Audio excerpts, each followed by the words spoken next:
सर्वांना स्नेहपूर्वक नमस्कार. मी सौ अनुराधा भुस्कट तुम्हा सर्वांची सावित्री न्यूज इंडिया चॅनलमध्ये हार्दिक हार्दिक स्वागत करते. महात्मा ज्योतिबा फुले यांच्या 200व्या जयंतीनिमित्त आम्ही विविध उपक्रम सादर करीत आहोत. त्या उपक्रमांपैकीच एक उपक्रम आहे सावित्रीबाई फुले यांच्या कविता. तर सादर करीत आहे नवस ही कविता. गोट्याला शेंदूर फासुनी तेलात, वसती देवात दगड तो. म्हसोबा खेसोबा भयंकर देव, तयावर भाव ठेवोनिया. नवस करीती बकरू मारीन, नवस फेडीन बाळ जन्मी.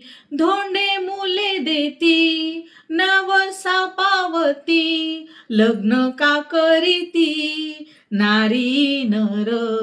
सावित्री वदते करुणी विचार, जीवन साकार करुणी घ्या.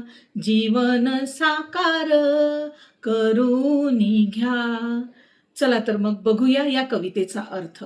नवस या कवितेद्वारे सावित्रीबाईंनी समाजातील अंधश्रद्धा आणि दांभिकतेवर कडाडून प्रहार केला आहे. एखाद्या सामान्य दगडाला तेल आणि शेंदूर फासून तो देव होत नाही, तर मुळात तो दगडच असतो. मात्र लोक त्याला देव मानून पूजा करतात. म्हसोबा खेसोबा यासारख्या उग्र देवतांना लोक भयंकर देव समजून केवळ भीतीपोटी श्रद्धा ठेवतात. मूल व्हावे म्हणून लोक देवाला नवस करतात आणि नवस फेडण्यासाठी निष्पाप प्राण्यांचा बळी देण्याचे वचन देतात. ही अत्यंत चुकीची प्रथा असल्याचे सावित्रीबाई सांगतात. या कवितेमध्ये सावित्री आई एक अत्यंत मार्मिक प्रश्न विचारतात. जर नवस केल्याने किंवा धोंड्याने दगडांनी मुले जर झाली असती, तर स्त्री पुरुषांनी लग्ने कशाला केली असती? म्हणजेच मूल होणे ही एक नैसर्गिक प्रक्रिया असून कुठलाही चमत्कारचा भाग नाही आहे. शेवटच्या कडव्यात सावित्रीबाई म्हणतात की माणसाने सारासार विचार करून विवेक बुद्धीने वागावे.